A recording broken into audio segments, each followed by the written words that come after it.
Assalamualaikum warahmatullahi wabarakatuh. Halo, berjumpa lagi dengan kami Ewi Channel. Ya Allah ya Karim, ya Malik ya Kudus. Mudah-mudahan para pemirsa dimanapun Anda berada senantiasa diberikan kesehatan yang prima, imun tubuh yang kuat. Dan yang sedang sakit semoga segera Allah sembuhkan.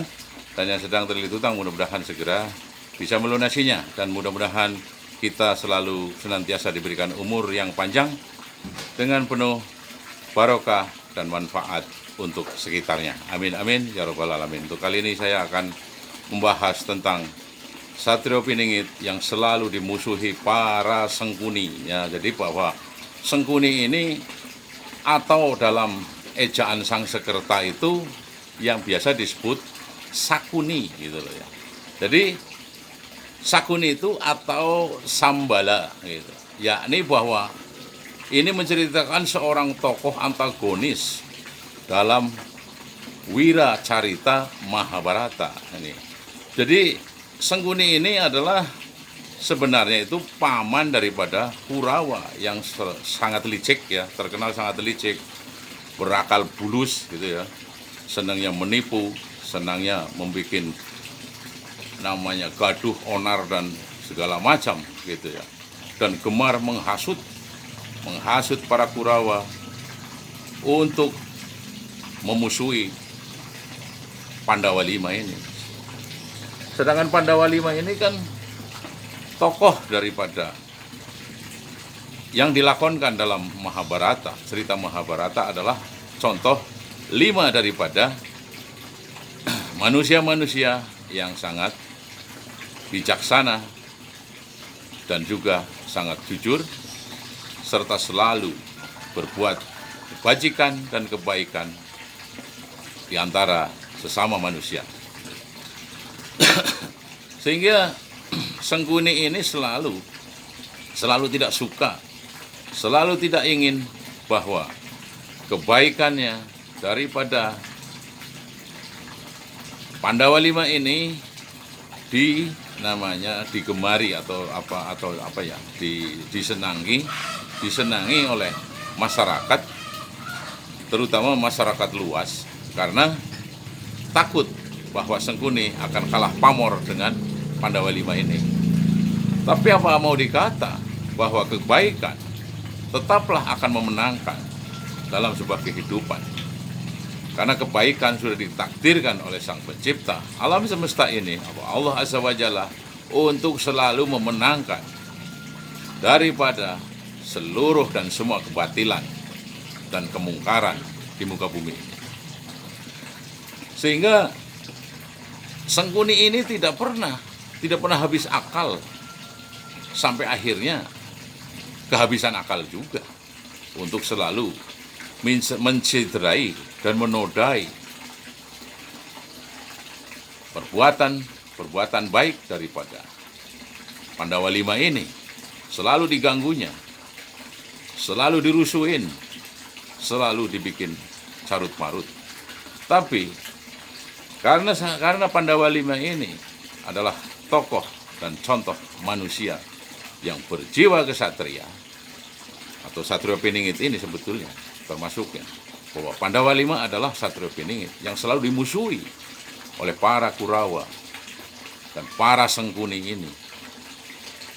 Ini kan cerita sejak zaman namanya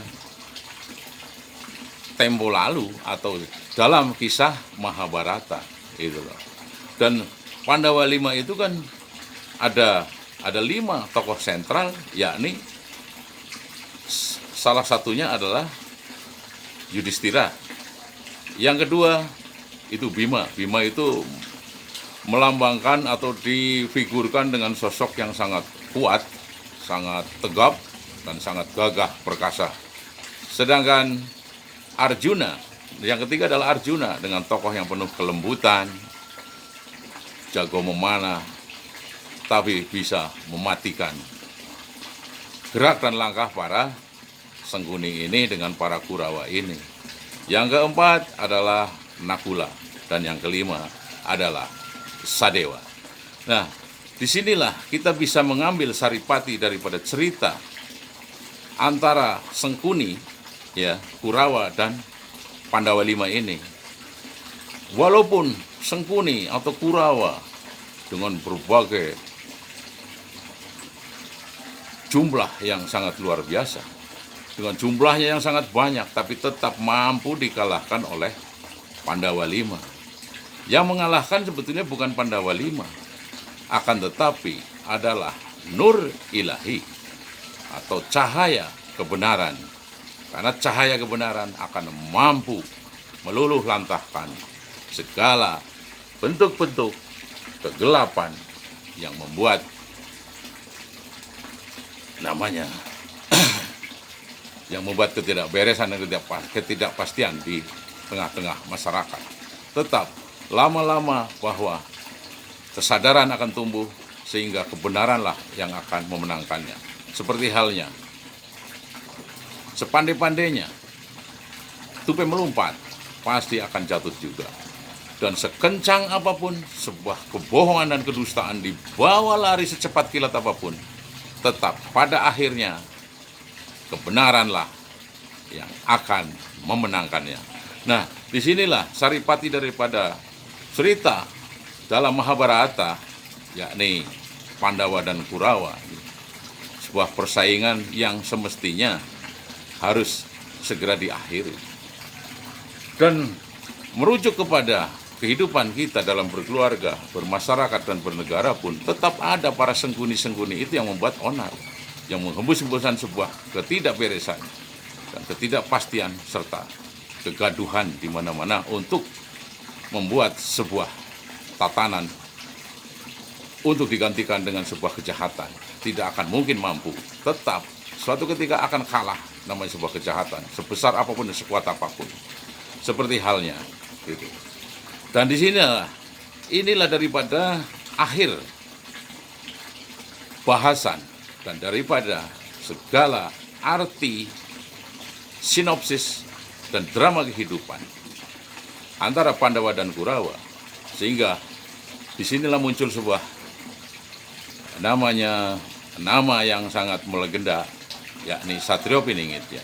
Bahwa Satrio Piningit ini manusia yang selalu dibela oleh Sang Pencipta langit dan bumi atau Allah Azza wa Jalla. Kenapa bisa begitu? Karena Satrio Piningit selalu membela